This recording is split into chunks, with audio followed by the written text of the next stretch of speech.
So, hello and welcome to Inspiring Interviews, Conversations about Breath, with me, Benedict, from Breathing Space School of Breathwork.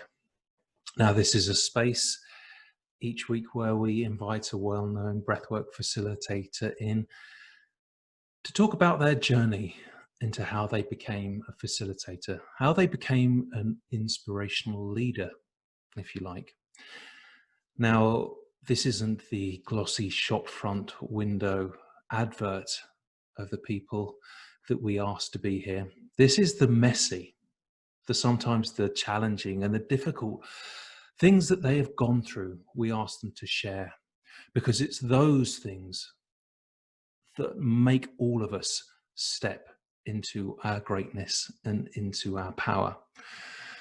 Now, today I am really excited because I'm joined by Emily Ray Henderson from Alchemy of Breath, amongst other things, where she is a master breathworker teacher. And she does an awful lot of other things as well, which we'll hear about in a second. But for me, this is a really personal interview because Emily was my mentor when I trained to be a breathwork facilitator and is a very, very dear friend. So let's bring Emily in. Hi, Emily. Hi, Ben. How are you? I'm very excited, actually. Me too. Because I don't know if you find this with being a facilitator and being a breathwork, you get to know people on like at a very deep level, very, very quickly. You kind of know about their vulnerabilities and, you know, their journeys and their challenges. And you have this tremendous like relationship with them that's really deep. But you know very few details about their day-to-day life or their history or what's been happening for them, or in some respects who they are and what they look like. And I kind of feel that a bit like you, like I know you so well and so deeply, but yet I also feel like I don't know a lot about you as well. Yeah, that is so true. That's so true, because when we share, we go so deep in that we forget about some of the surface details of life, of what's actually happening on the day-to-day. So I get that. So are you ready for are you ready to be inspiring, Emily? Okay, let's do it. Well, should we just start with a breath together? Yeah.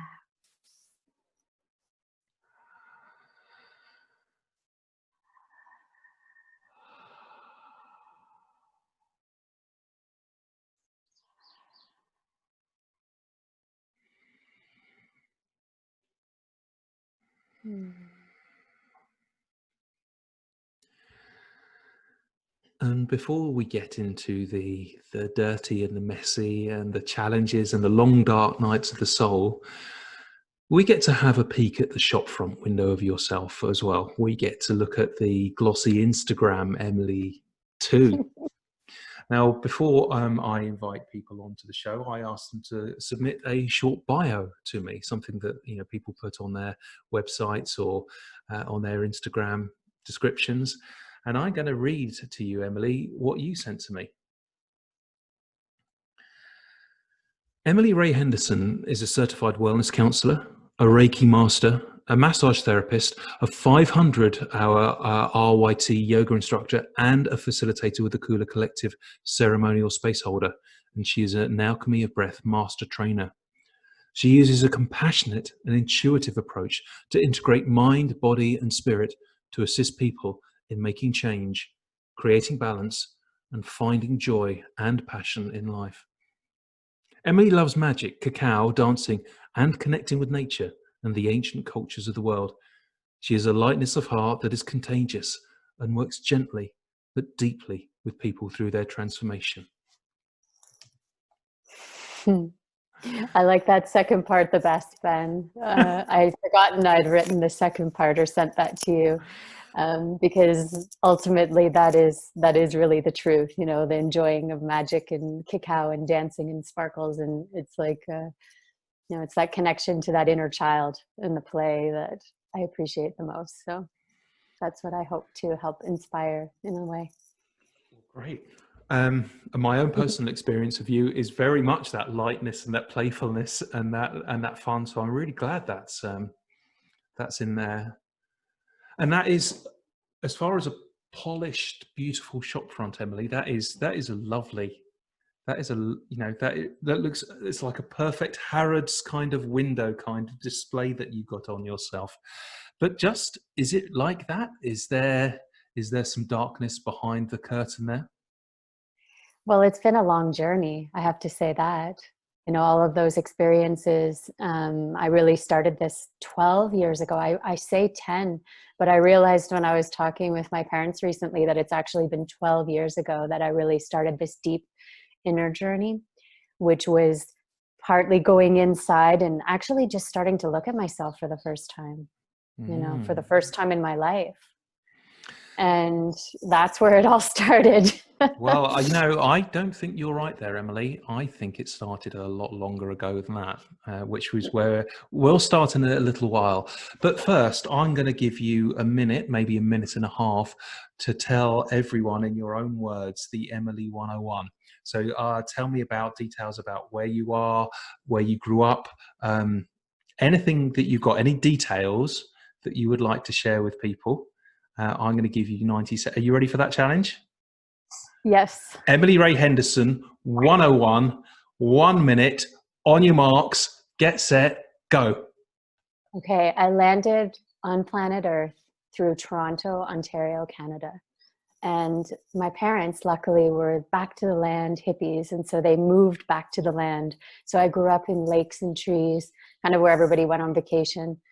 But then I rebelled against that and went and got a business degree. And I left the piece of the back to the land and went in and wanted to work in the city in a glass building, and then realized that wasn't my passion or my desire. So years later, then I came full circle. And so really my passion is traveling. I'm in Guatemala right now. I've been spending the last 10 or 11 years working in Mexico at a yoga retreat center. Peru is one of my favorite places. So I go there on deep journeys with Kula Collective, where I teach in yoga teacher trainings now. And so I travel a lot, and so I feel like I'm really happy to be grounded here in Guatemala right now. Lago Atitlan, the land of cacao. Amazing. Great job. Great job. You did that brilliantly, Emily. I think that was 58 seconds. Whoa. Okay. Yeah. Well, there's a huge amount to get started. And I run these interviews because I want to inspire people around breathwork. And what inspires me is hearing people's journeys and their full journeys, you know, the real journeys that they've gone throughout their lives. And the first thing that you mentioned there is that your parents were real hippies, and they took you soon after you were born to a land of lakes and mountains and rivers. So let's go back to that little part, Emily. Tell us about, you know, little Emily in this, and I know British Columbia. I know how beautiful that area is. So tell us about what life was like for little Emily. Okay. So British Columbia is more recent Emily, but Oh, little okay. Emily was in the lakes and trees above the Great Lakes in Canada. Okay. And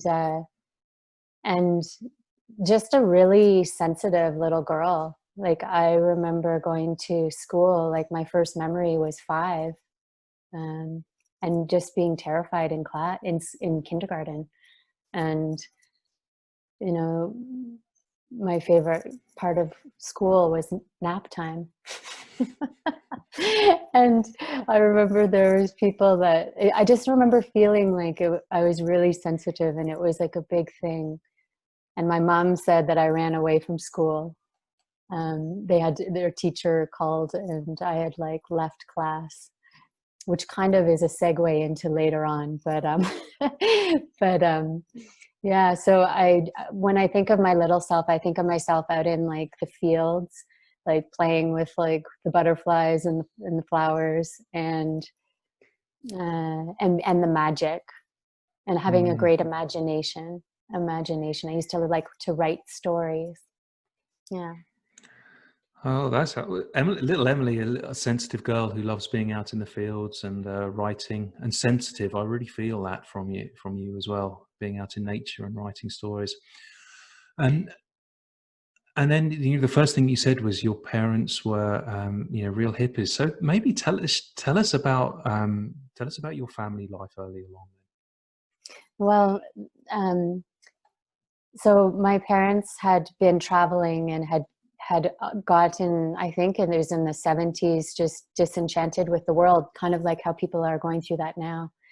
And they came back, or my dad went traveling and he came back and he's like, I don't want to live in the city. I want to go to the country. And so I joke with them that they built a house out of a magazine. Like they literally went and built a house, and they'd never done it before. But it was on a big piece of land, and it was in Ontario, which means in the winter there was snow. And I joke with them still that there was one time that I woke up and had snow on my bed. And and so it was kind of makeshift in a way. You know, we have stories about like how they tried to have bees, honeybees, and a bear came, and my dad had to drive around in his van to scare the bear away. Like this was some of the reality of what was happening, growing up in that way. And what happened is when I started going to school, I realized I was different. My dad had opened a health food store in the 80s, which is like way beyond before it was trendy to be healthy. And I started to compare myself to other people. And I realized that I was quite different. You know, in those beginning years, we didn't even have indoor plumbing. We had like outhouses, and like my parents would have to heat water on a stove to get hot water.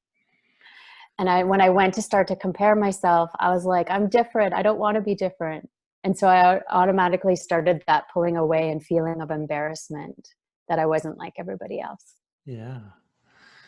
That sounds like a magical childhood, Emily. That sounds like a pioneer, a pioneer kind of childhood, which it is possible to do in Canada, and especially in the 80s, 70s and 80s, before the technology came in and really connected us all.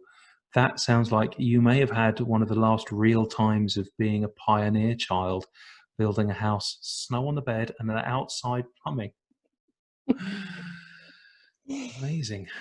Can I, if this is okay, I really just like to acknowledge people and places and things with the breath. And I just want to, if you're, for the people watching this, just to appreciate that magic kind of being out in nature, and that gift that you were given early on of being a pioneer child out in Ontario, which is a phenomenally beautiful province.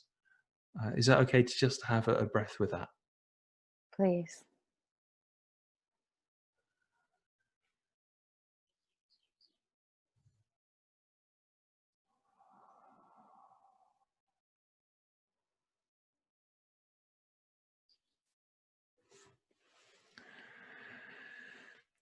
But Emily, as you started to talk about, even in those idyllic paradises, there are challenges.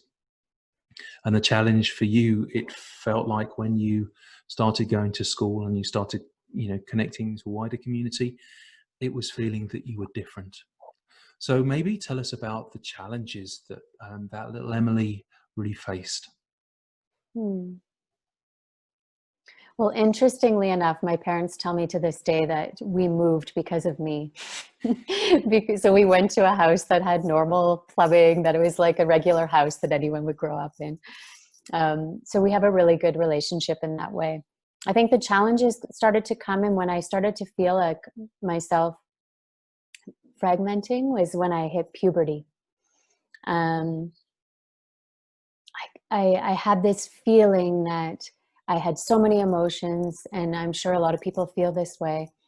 And I went from the sensitive child of wonder and magic to, okay, I'm going to go out and get as many friends as I can. I'm going to become the extrovert, and I'm going to learn how to survive through this seemingly craziness.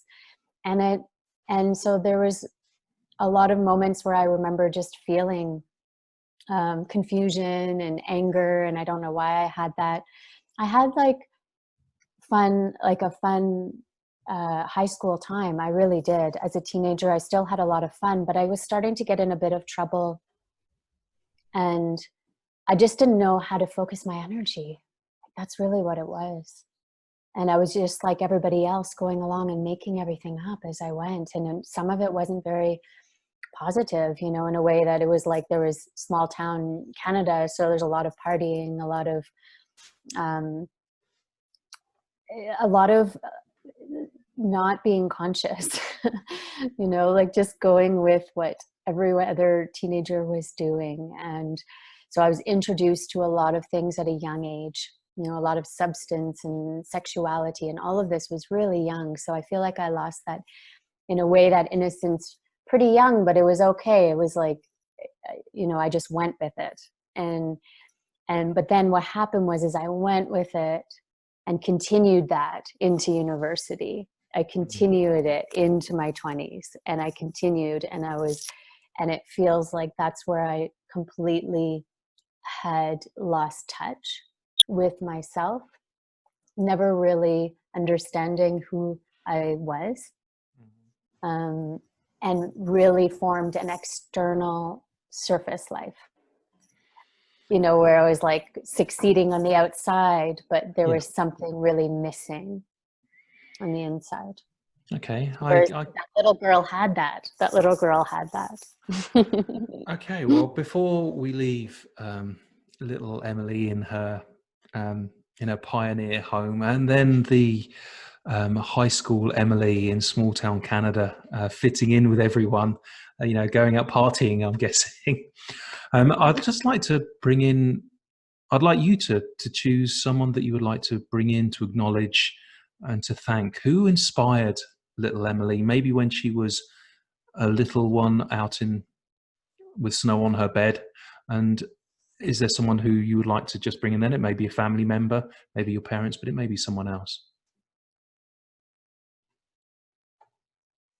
I remember we would go and visit my grandparents, my mom's parents, and I just really appreciated that I felt really safe and could be me, I guess.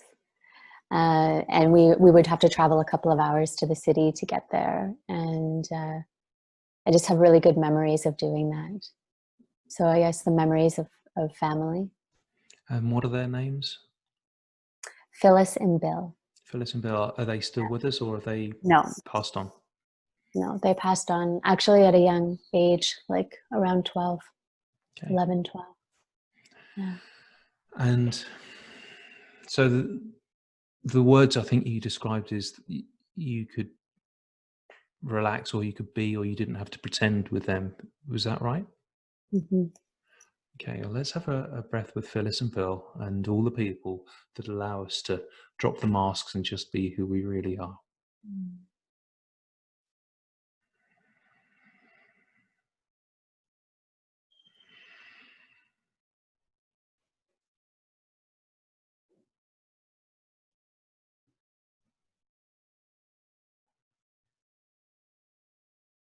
Mm. And how about Emily in high school? Was there a particular teacher or someone who inspired you then that you would like to Yeah, there was. I was watching an interview that you did with a dear sister, Sapphire, and so when you asked that question of her, I thought about it. And there's one teacher I really loved, and we would work out together. So I was really interested in physical activity, and she was kind of the gym teacher.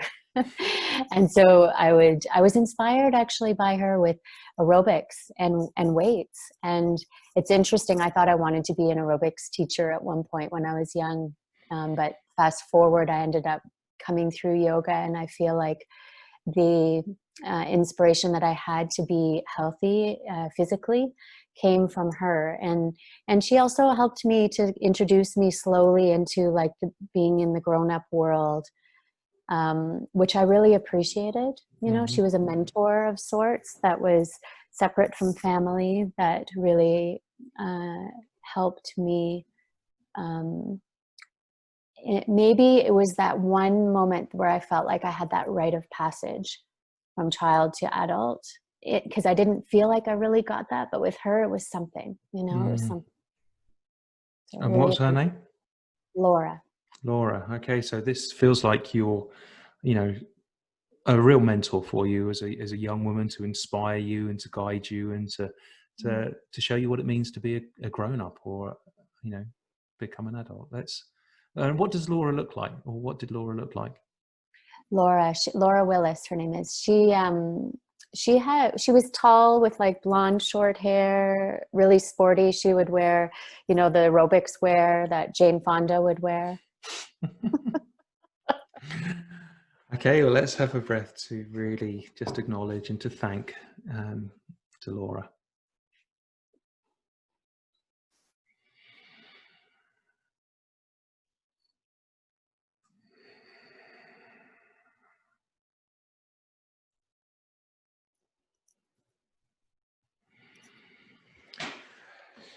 So we've got Emily now, who had a childhood of being this kind of magical, sensitive pioneer girl out in the country, and then moving maybe to smaller town Canada and fitting in, and really being, a typical teenager, but maybe forgetting who she was underneath, or maybe just exploring and playing with different things.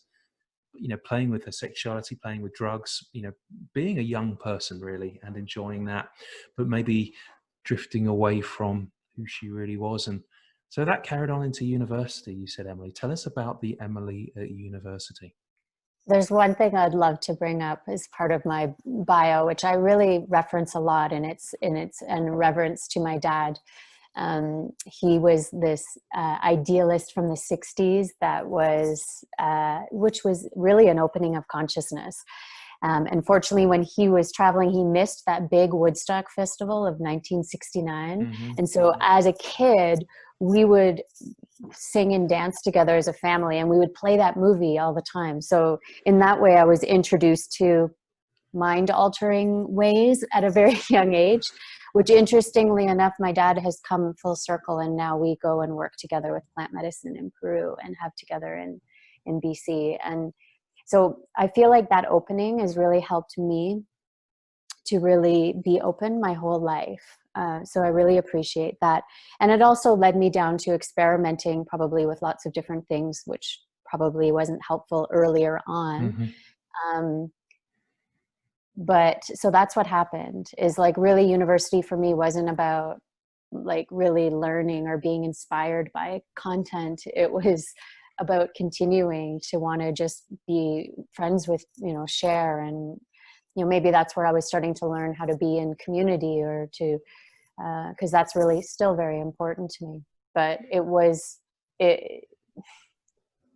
I have to say, it wasn't like the highlight. The actual going to school was not the highlight for me. Most people would look at me even back then and say, "You're in business? How are you in business?" Well, I think that experience of university is never really about the actual school university part. It's about the things that go around that, including being in community is a nice way of, grown up way of putting it. But really, at the time, it's about having fun and having parties and, being with the opposite sex. And Thanks, but I'm really interested by you brought your father in there. He sounds like an exceptional man, really, to be part of that 60s generation, which really for the first time in the West really stepped into something different, and stepping away from traditional power structures, and being independent. Can you just maybe, for everyone watching, share it? He does sound like a really powerful person, so perhaps you could just tell us a little bit more about him. Yeah. Well, he is so sensitive. When you say he's powerful, in a way, like if we were, if there was, I have a brother as well, younger brother, and the four of us in our family, my mom and my brother in a movie would be sitting there, and my dad and I would be the ones crying, so he is like this sensitive, beautiful man that listened to people his whole life, like working in a health food, like owning a health food store. People would come in and talk about all their problems. And so in that way, like he really was of service to a whole community. And so I really appreciate the support that both my mom and dad have given me. And even when because they went out and did something different, I have gone out and done something different, and I've been totally supported along the way, which I give so much gratitude for, is that support. And of course, there's times when they're like, oh, Emily, we're a little worried about you, you know, like you don't seem so happy right now. But otherwise, they're always like, go for it, do it, like we're behind you. And so I really appreciate them for that. Yeah, and just also the health aspect, like really value that I grew up with this health. And of course, I went the other way in university, eating the craft box dinner of macaroni, which tends to happen. But I came back full circle and really appreciate. And he's still studying to this day the importance of health and all these things. So, What's his name, Emily? Wayne. Wayne. And your mother as well, because she feels like an Okay, integral part of yeah. his family. So, and your brother as well. Let's mention him as well. Oh, I love them all so much. So it's Wayne, Faye, and James. Wayne, Faye, and James. Okay, let's have a breath with them.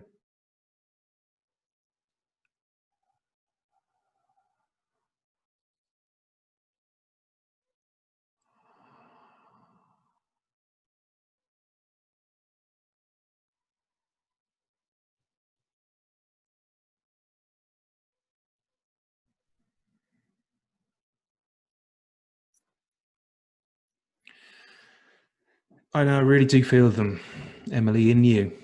You know, all the time, even though you're in separate continents pretty much, and you're not at home with them. I really feel them with you through talking to you now about everything that they've given you. Not everyone is blessed by such a secure and loving and supportive family, but it feels like you had that as a little one and as a teenager, and it feels like they had the wisdom to kind of let you grow in your own way at your own pace, and you always knew that they were there for you, but yet they also let you go off and didn't try and make you to be something that you weren't ready to be yet.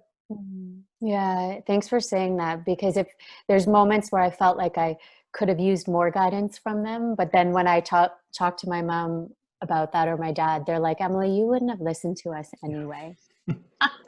I was like pretty rebellious. Like out of me and my brother, I was the rebellious one going off. And I always joke with him that I broke my parents in for my brother, because he got to float through on such a nice ride. Whereas I was like fighting up against whatever system that was inside of me. It was all inside of me, and maybe some of the music I was listening to. Well, that's the oldest child. That's the gift and the challenge of the oldest child. And yes, Yeah. it is real wisdom for them to be able to do that and to know that and to let you be. So I really, I just so glad we got to, you brought them up to acknowledge them. Thank you for that. Okay, so there's you at university studying business and wanting, rebelling against that, as you need to do as a young person. Whatever it is we rebel against, that's part of, growing up and stepping into our own sovereignty and our own power. And then you went to work in a glass building, I think you described it, in the city. No, I skipped some steps there. Oh, tell us about the steps that we missed. Ultimately, what happened is when I went into business, I was like, I don't even like you. I don't like finance. I don't like accounting. I realized I don't even like math or numbers. So it was a big mistake. But then what happened is I went and did a working holiday in, my parents taught us that traveling is really important. So we went a lot. So I did a working holiday visa in Australia. And I went and worked on a boat. I wasn't actually going into any glass buildings.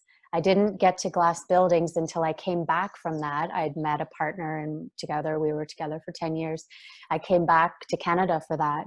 And then we moved across to Vancouver, and that was the journey. And I then went and worked in a glass building in the middle of downtown Vancouver with an office that overlooked like the mountains. It was it was a nice, beautiful arrival.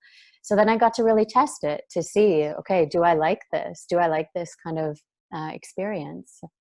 So I was in HR because someone said to me, Emily, you don't like business, but you like people. So then I'm like, okay, maybe I'll go into HR. So I went in to work in a recruiting agency, which was about interviewing people. So I was interviewing people, which actually is what led me to here right now, because I would be interviewing just like you are. And then realizing that the person didn't really want the job. What do you really want? And this was the beginning. So I did quit a job, go traveling, and come back and get another job. So I was total 6 years in the corporate world. And I realized in that time, I didn't want the path of my boss, because I probably would have gotten really sick. And I don't think I would have survived it, because of the stress and because of the misalignment that I felt inside. But I learned to work with people, always loved it, and then to interview and to go deeper, which led me to, okay, I only know this corporate world. I want to travel. I want to go live on the beach. How do I do that? Okay, there was two things: life coaching and career counseling. Those are the two words I knew from business. And so then I kept noticing an ad in the paper. I'm like, I really want to go to this school. So that's what happened. And I wasn't ready for this school, because it was like a deep spiritual holistic school. But then I went away traveling, had everything robbed. I was robbed in Africa by myself, and then had that huge shift where I was like, Africa changed everything. It was like the spirit of the land and the highs and lows. And I went back and I'm like, I'm ready to go inside, because I've pushed myself to the limit. I wanted adversity and I got it. And I'm like, all right, it's time to it's time to go in. And this training is what changed my life. It was a holistic wellness counseling training where we spent a year, like 40 hours a week, in small groups, going through. First was life coaching, because that was what I was attracted to. Then it was counseling, and then going through mental, emotional, physical, spiritual wellness. So we were sitting in circle for a year. And for the first 3 months, I didn't speak, because I didn't even know what to share. I'd never been in counseling myself. I knew I didn't want to do this. I knew I wanted to go deep inside, but I didn't even know how. I came from a family, I interviewed them later, my parents, and they came from a family of avoidance, from an angry dad, who my dad was avoiding being around anger, and my mom from the English lineage, where it was like, let's keep everything okay and happy. Let's not really express what's going on here. And so I learned that I had been doing that in my relationship, not expressing, not showing myself, not even knowing myself or understanding myself. And so then I started to speak, and in those months afterwards, I kept going with the training. I didn't know I'd go for the whole year. And that's where I was introduced to yoga, mind, body, spirit. So we started Kundalini and regular yoga, and then massage, like even introduction to touch. I'd never hardly even received massages before. So it was like the first time I actually started to be in my body. And that has been like a 12-year journey for me, actually, to embody. Because I How was old are you at this point? 44. 34. 44. 44. 24. 24. No, I'm 44. So 24. So that's still remarkably young, actually, Emily, really, for people to have that kind of big awakening, and to realize where they are. And, it feels like you kind of brushed with the kind of corporate HR world, and yet still kept yourself open by going off traveling, living in Australia, working on a boat, and then into Africa and having, a spiritual awakening. But 24 is still... No, I was 30 at that time. When you asked me how old, I said I'm 44 now. So I think I would have been 30, early 30s. Early 30s. Okay, that makes a bit more sense now. Saturn return. So yeah, that makes a bit more sense. So you had a kind of your 20s out exploring out in the world, having some like awakenings, dipping your toe into the corporate world, and then like deciding to take the plunge without really knowing what it entailed, and then going for it, being awakened to, all these journeys and these things, massage and counseling and circles, and realizing your own lineage and your own, your own habits about avoidance that we inherit from our parents. Is there someone particular who inspired you from this time?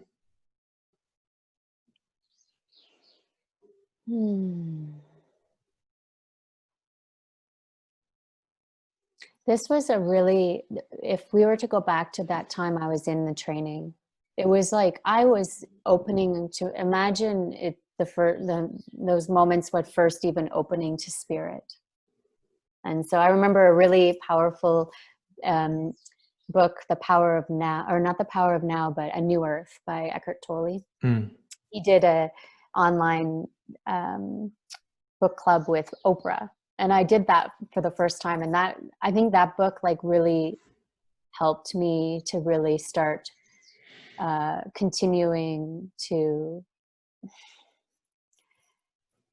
come into presence, you know, to really start to understand even what that is.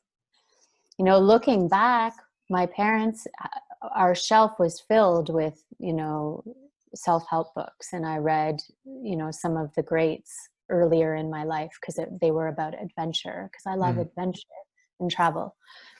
But now it was like the next level of me going down into another deeper layer. So I had this set up, but I wasn't quite ready, you know, when I was younger. So then I was like, okay, things are really changing, because I realized it wasn't working for me. I'd done everything society told me that would make me happy. You know, that's the way, right? You've got your partner, your house, your job, your everything. And okay, what are the next steps? So that wasn't it for me. Okay. And so that was a huge change. That was like, if I were to look at a timeline in my life, that is what got me to here. Is actually the end of that training.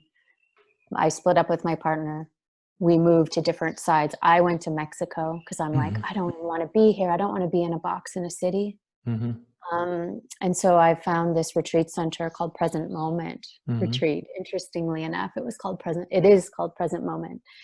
And they took a chance because I'd at that point only had counseling and reiki. So I didn't have yoga and massage, and they normally hired yoga and massage. But I went in on the counseling side, and I started a program there where I'd meet with people and get a sense of what they want. And so it was there, this retreat center, the universe plopped me down into, that I had to really start looking at my patterns, looking at how my avoidance, how I had this, you know, party girl persona that I had to break through if I wanted to be in this like holistic health world. And that was, and that's one of my main mentors from that time her name's Ananda Page. I love you so much. CJ Ananda. She is still with me. She's here in Guatemala. I'm going to go visit her on Friday. And she is like sister, mother, mentor, teacher. I just love her so much. So she really was open. Again, another person that let me be open to experiment. Okay, go try that. What is it like to bring counseling into energy work?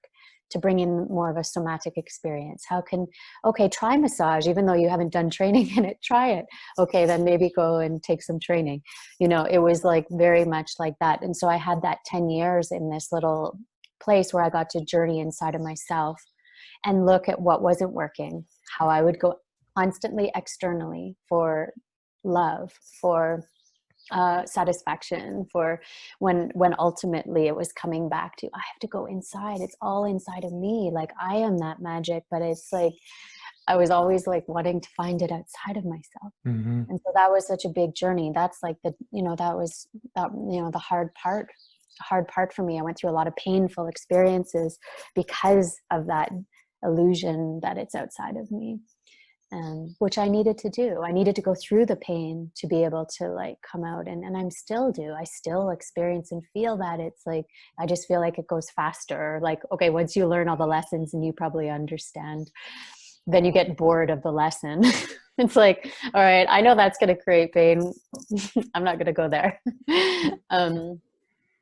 So that's these 10 years. That's why when I say it's so important, these 10 years, it's because this was like me developing, opening up into who I am, to myself, and also as a practitioner to hold people. And I feel so fortunate that I got to do that while I was doing it for myself, you know, like there was no perfection. It was like, there's the messy part.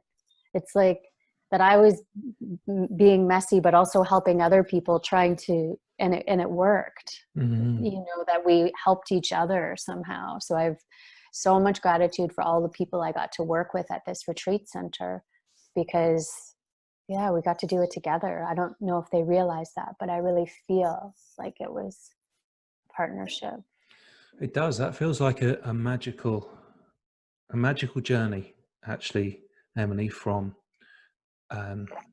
living in Vancouver, trying your course, realizing where you were, wasn't happy, doing your course for a year, waiting 3 months in a circle before you spoke, and then at the end of that, making a big life decision and making a big change from splitting up from your partner to relocating, down to South America, and starting work as a counselor or a therapist, and doing reiki, and then moving into, well, beginning your own, not beginning your journey, but carrying on with your own healing as you start to heal others. That real path of the wounded healer, almost. The two seem to have gone at the same time for you. And you mentioned your sister mentor, Ananda. Ananda. Would you just like to maybe describe her, what she looks like, what she's like, and then we'll really respect her with some breath. Oh, she's like a magical being, gymnast, this afro that goes like this, like, so when she and she's now moved into shamanic healing. So she's gone from like that fun, perky yogi to like going deep on the shamanic and the medicine path. And so I just feel like we meet each other in so many ways. Yeah. Well, let's have a breath with her.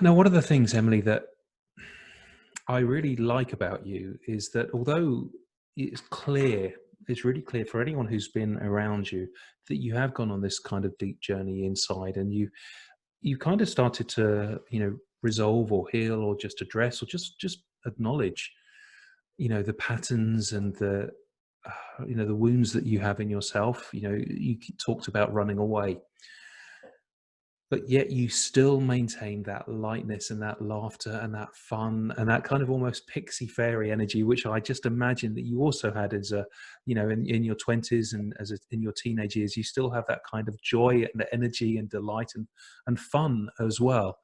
And you've somehow kept that. You haven't gone, it's not like you're too serious about it all. You still have that very playful energy. Thank you. It does help to drink lots of cacao. But yeah, I feel like yesterday, these last 2 weeks have been really difficult here, just really busy for work. And I felt like it was piling on me. And then also we went through a cyclone, and I moved, and I lost my prized guitar on the move. It fell out of a tuk-tuk, if you can imagine, and it's gone.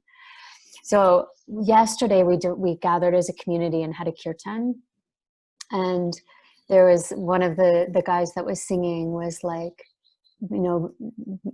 he says a lot what Anthony of Alchemy Breath says, that life's happening for you, not to you. And I was able to like let go of all of what I considered struggle. So I feel like the struggle is that I go through is because I create that struggle, because I have a desire to want to do well. I have these underlying like wanting to be in a certain way. So then it starts to hold, it starts to pile up. And so then I got to release it. I like cried. I was like, no, I don't have to struggle. I can be open to receive. The song was be open to receive. And so it was like, I got to shift my perspective. And so I feel like that I am constantly I need to go get massages. I need to go into community. I I need to continue my healing work. I work deeply on the plant medicine path, and I feel like, and yoga every day, so that I'm shining my diamond. I call this in my teachings, shining my diamond, but I feel like that's what I have to do, because, and that's what keeps probably me light, is all the practice. Like I spend time on it. Yeah, you definitely do. Okay, so we've got Emily in her 30s, who still manages to embodies all the different parts of her, on her journey. That sensitive pioneer child is there, that, rebellious teenager, and that kind of corporate, fun-loving party girl, traveler, excited 20s there is still there, and you're managing to hold that in your 30s as you start to, work in the kind of healing fields as well down in at the retreat center, and you learn yoga, and you start to go into shamanism and cacao as well. But I'd like to start to take you on your journey with breathwork, because I know that appeared at some point in there. So maybe perhaps you could explain how you came across breathwork, and talk us through your journey into that area. Well, I was first introduced to breathwork through holotropic breath in my counseling training. And I remember there was a lot of people with a lot of trauma in that training. And I just remember a lot of yelling and screaming, and I didn't connect with it then. I was like, whoa, this is cool, but I didn't connect. And I'd have to say in 10 years, I connected with different people, maybe 4 or 5 times. And it was like, oh, this is cool. But I had to go through really my yogic, like really get into my body to really start to get it. And I was in a massage training in El Salvador, and I had this breath. This was maybe 4 years ago, and I had a breath work on a rooftop in front of the ocean, and it was like mind blowing. It was like an experience, and I'd already started the medicine path, so I relate it to that. That I was like, oh my gosh, this is what is available. Like, and there's people beside me crying, and I'm like, there's so much. I'm like, I'm going to lead this. I just knew it. When Anthony says in Alchemy of Breath, if you're feeling called, you probably are. Well, it was like that. But I didn't have a plan. I didn't go do any research. Fast forward, I went through Guatemala, went through a little heartbreak, and then all my Kula collective, which is the yoga teacher training group that I'm with, because I started teaching yoga trainings. We all decided to go to Bali Spirit Fest. Bali is like the home of breath. I think of that island as like creating so many different modalities of breath work there. And so Bali Spirit, I was there with my Kula collective, and we were breathing 300-400 people. And there were several teachers, Geetan from Biodynamic, Christabel from Breath of Bliss, the Clarity Breathwork ladies. Like, I was in love with everybody. And then Anthony's, the Alchemy of Breath. I was like, this is it. This is where I did a weekend course with him, and his heart is, it's like such a generous heart, as we know, right? Like, I just feel like I really wanted that masculine. I've been in the yoga world a lot, which is really feminine. So I felt like I really was ready for a masculine mentor and teacher. And so it was really lucky the training was online, because I was moving around the world like the hummingbird energy of moving energy from continent to continent. So it worked well with me. And so I was like, I'm doing this. I want to lead this for people, because I've been sitting and hearing people's stories for 10 years, and I had a feeling I didn't know how to help them break through just by talk therapy and even counseling, even going into massage. But what I saw with breathwork is that there's things being released that was beyond all time and space. And I'd felt that in the medicine world as well. But breathwork is more accessible. Everybody can breathe. There's only certain people attracted to the medicine path. And so that's what I wanted to do, is I wanted to bring this to the world. Like, for myself, it helped clean me, and I had a lot of emotional releases, and was able to move through a lot of things, and just to remember. It's a remembrance. Breathwork is remembering. For me, a remembering of the vastness of the spirit of who we are, and that anything is possible, and that, yeah, we go through crying, we go through pain, and we come out the other side. That's really inspiring to hear, actually, Emily. Some of the phrases that you use there, breathwork helps us release things that are beyond time and space. Breathwork helps us remember the vastness of spirit and how breathwork is accessible to everyone. And how it reminds you of like the medicine wheel, but that isn't open to everyone, and not everyone's ready for that. But with breathwork, it is. Yeah. So that's really beautiful, the way that you talked about that, and you felt called within a few breaths, it sounds like. Yeah. Yeah, and the journey's been really beautiful with Alchemy of Breath, because they really foster community. And that community, I feel, is, especially now in these times where we're all separate, where it's like, let's come together and let's keep coming together. And there's moments, because I apprenticed with Anthony for a couple of years, where I was like off in my own little worlds and probably some jungle somewhere. And I was like, I don't know, but I was like, I didn't want to let go of that community. So I just kept going through, and now to be able to work and assist others to become facilitators is so fulfilling, because it's my favorite thing to do on planet Earth, is to hold the space for transformation. And that's for myself and for others, of course. Well, before you tell us about your journey as a teacher, and not just as a facilitator, but to teach other trainers, it feels like Anthony from Alchemy of Breath really is an important mentor for you, or figure for you. So maybe would you just like to, for the people who haven't come across him, maybe you would like to tell us a little bit about him. Well, Anthony, I just saw him this morning. We have morning meetings, and he has this long white hair, and he's driving a van across Europe right now, trying to get back to Italy. And I just look at him as a master. He looks kind of like a white wizard, but he's a master. But he's a master of like feeling the heart, of being connected with the heart. He's taught me to move from my mind into feeling. And that's been huge. Him and Pablo. I have to bring Pablo into this space, because he's one of my co-teachers, and together the three of us, I learned that they both marry people, and so does Ananda. So I'm like, if I ever get married, I want to be married by these three people. Pablo, Anthony, and Ananda. The Father, the Son, and the Holy Ghost. Exactly. So yeah, they really taught me to slow down, to feel. And from that place it feels like it's like it's another level. It's so beyond the business training I did, it's like to really feel myself, humanity, the people in front of me. That's how I can be of service, and to help them. Let's take a breath with the White Wizard, I think you called him, and of course Pablo as well. Let's have a breath with them.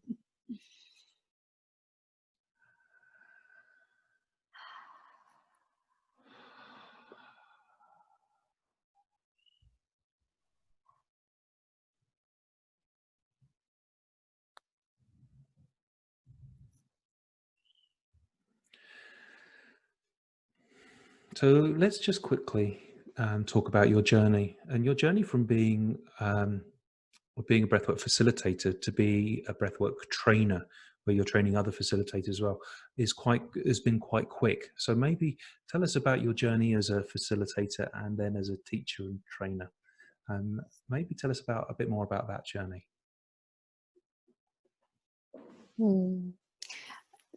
I had this experience with yoga as well as with breathwork, where every time I've learned a new modality, it has brought me to a deeper level of self-worth.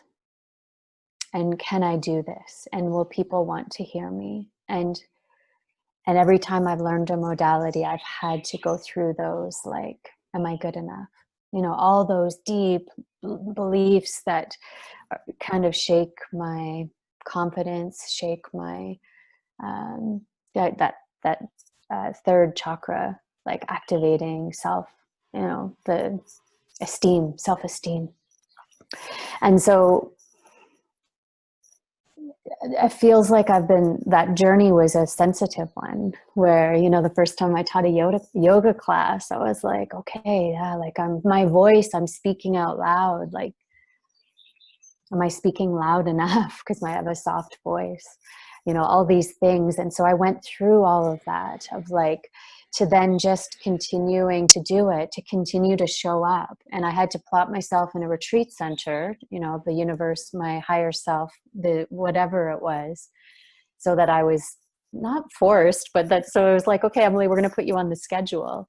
And then by the time I came along to breathwork, I was already teaching in yoga training. So then I was starting to lead that right away. So that felt a bit more comfortable. But then I looked at an old video of myself when I was in the training that I videoed in Peru. And I was walking around with paper.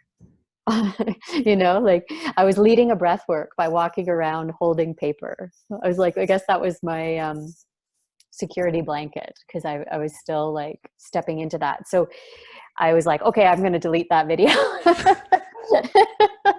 Don't think anyone needs to see that anymore. But so that's the journey, is like really like into a self-confidence, to then just staying with it. Like it feels like it's a continuous showing up of I'm staying with this, and then it just is unfolded that I then start to guide and teach. And it's, for me, about teaching. It's about learning and teaching, learning and teaching, learning and teaching, and relearning. So like the anatomy, for example, every time I watch a video on that, I'm learning again. And so it feels like I'm the perpetual student to understand it on a deeper level, to then be able to share that information with other people and understand that they need to hear it over and over to really understand it. And it's like, and I like to bring in fun around it, because my goodness, like if we were to be so serious, it's like, so, and the holding the space is that having that empathy, intuition, and the felt sense that Anthony and the Alchemy of Breath so cultivates, to feel people and to meet people where they are. Mm. And to know in every class there's the student that was the teacher's pet, there's the one that was the rebel outside not wanting to go to class, there's the one that was traumatized and like literally shaking in their seat.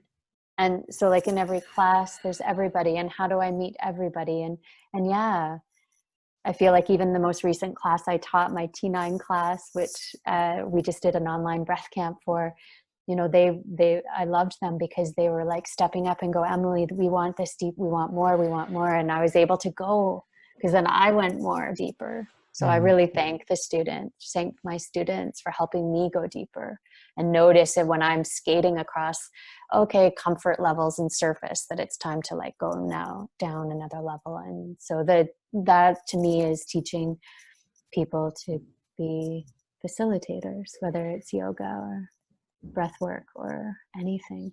Beautiful. And you do that dance with such grace and fun and lightness, which is just beautiful to kind of be around. Lots of jumping up and down. And jumping up and down.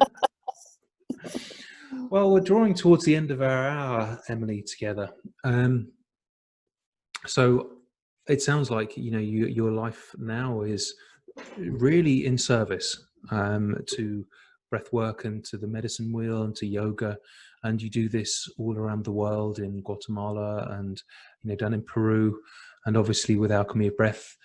I know the breath camp was online this time, but I know that you travel all over to Italy and to Ibiza and to Spain and to North America. Making a difference in the world. And so just quickly, is there anything else you would say about your life at the moment, and what you bring in, what you embody, and what life is like for you at the moment? It's a continuous remembrance of every breath is an opportunity to be present. And I have to remember that every breath. Every breath is a remembrance, Opportunity an opportunity to be present. to be present. And that was almost my next question. Actually, was going to be, we've heard about who's inspired you, who's mentored you, but what would you like to inspire in others? And it could just be that every breath is an opportunity to be present. Yeah. It feels like, of all the studying and research I've done, like going back into the ancient yogic texts that were talking about this thousands of years ago, that it's the key to life is to be present, because there's no suffering in the past and the future. It's unless you're currently going through something, it's the key is really to be present. So how do we do that with these brains? There is no suffering in the past and there's no suffering in the future. The key is to just be present, and the breath is an opportunity in every moment to be present. Let's have it. That's very profound, Emily. Very profound. Oh, I love you so much, Ben. I have to say this because it just made me laugh all last night. Ben, we traveled together online for a while and then met in Ibiza live, and it felt like we'd known each other forever. And of course, in Ibiza, we were receiving people for this breath camp that in a smaller location that we didn't realize we'd have 100 people coming to our breathwork sessions. And so we had a small space in a country road with no parking. And so Ben would be like casually coming outside with his coffee in the morning after. I'll be in charge of parking. And I'm like, awesome, Ben. And I would run inside and I'd be running around organizing things. And then like a couple of days later, I went outside and I'm like, with Ben with his coffee, and I'm like, actually, I want to come and do parking with you. Parking was the best job. Yeah, so I'm just excited that we get to do this. That we get to do this too. all together and be in family and continue to serve together. It feels really good. Thank you so much for having me here. Thank you. Listening to my meanderings. Well, as well as being a close of this interview, Emily, this is the final interview in our first season of Inspiring Interviews, Conversations about Breath. So I always ask people I interview if they would like to maybe finish off by leading us in a very short breath work of your choice and your style. So would you be willing to just lead us in a short breath work to finish off this interview and to finish off this season of Inspiring Interviews? Yeah, I've been really inspired about this, what I call like a 360-degree or a three-dimensional breath. And so it requires sitting up and back so that your diaphragm is like open. So moving your shoulders back and down and closing your eyes. And if you're wherever you are watching this, please do that. Roll your shoulders up and down and back. And then you can breathe through your nose or your mouth. But take an inhale in to your belly. Slow breath and exhale it out.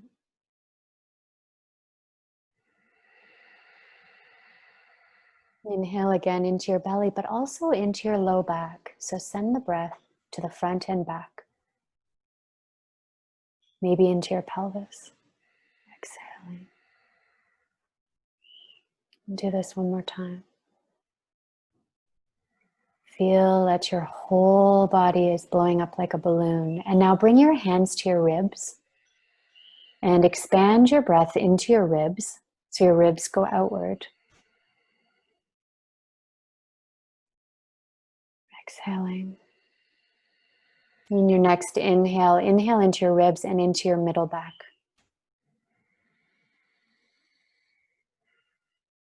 Just with your intention, send your breath to your back of your body as well as the front in your next inhale into your ribs.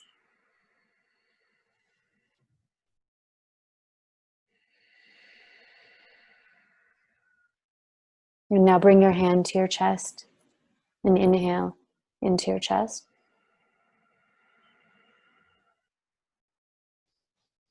Exhaling. Your next inhale, inhale chest and upper back between your shoulder blades.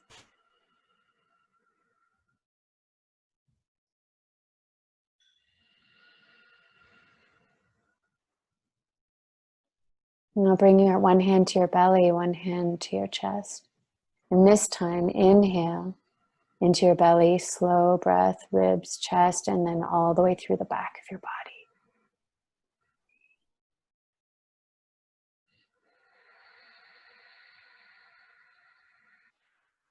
And then your next inhale, expand the front and back of your body.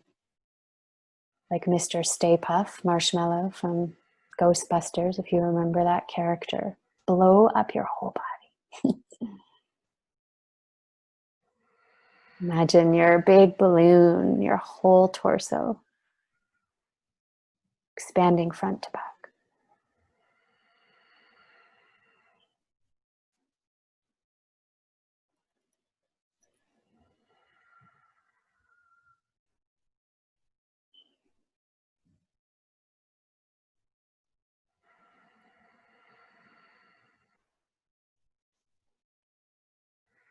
Release your hands, letting go of the practice and just feeling into your body, noticing the quality of your breath,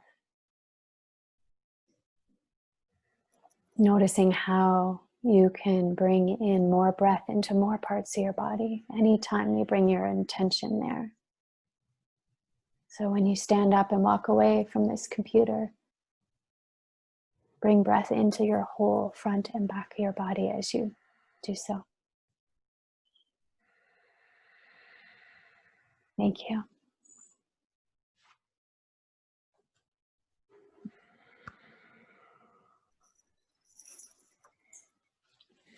Thank you, Emily. And thank you on behalf of everyone who watches this. So we are at the end of our hour, so we're going to say goodbye to little Emily, the pioneer girl, little Emily, the rebellious teenager, Emily, the adventurous traveler and corporate HR person. We're going to say goodbye to Emily in her 30s, being a Reiki practitioner, a counselor and a therapist and learning massage. And we're going to say goodbye to Emily, the master breathwork teacher as well, leading people into transformation and awakening and healing all over the world. Thank you for being here today, Emily. Thank you so much, Ben. And I'm looking at my clock right now and it says 11:11. So you timed that perfectly. Let's make a wish, everybody. Let's have a breath and make a wish. Let's make a wish for the whole planet, for all beings. May all beings be happy and free.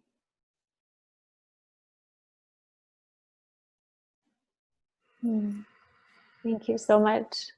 I love you. Thank you, Emily. Thank you. And I'm hoping Inspiring Interviews will be back with more conversations about breath later in the year. Bye-bye.